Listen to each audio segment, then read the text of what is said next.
আজ 17 মে আগরতলার government dental কলেজে শুরু হয় এক বিশেষ রক্তদান শিবির।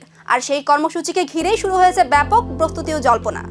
Agartala government dental college auditorium IgM হাসপাতাল কমপ্লেক্সে আয়োজিত এই রক্তদান শিবিরে উপস্থিত ছিলেন রাজ্যের মুখ্যমন্ত্রী প্রফেসর ডক্টর মানিক সাহা।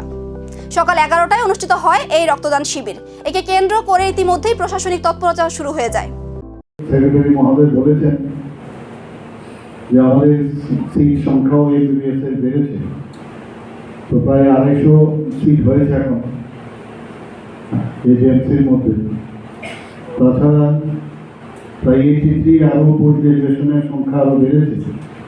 তো সব মিলে যেভাবে আমাদের স্বাস্থ্য ব্যবস্থা যা যা চাইছি সেটা কিন্তু আমরা পাচ্ছি। এবং ডাবল ইঞ্জিন সরকার অনেক সময় অনেকে আমরা সবসময় বলি এতে অনেক সুবিধা হয়, এবং এই বিষয়গুলো নিয়ে আমরা প্রায় যখন স্বাস্থ্য মন্ত্রকের সাথে কথা বলেছি, ইউনিয়ন হেলথ মিনিস্টারের সাথে কথা বলেছি, এবং তারপর শুরু আজকে কিন্তু প্রায় এজেন্সিকে তবে এই রক্তদান কর্মসূচি কি শুধুই একটি সামাজিক কর্মসূচি, নাকি এর মধ্যেই রয়েছে আরো বড় কোনো জনসংযোগের বার্তা?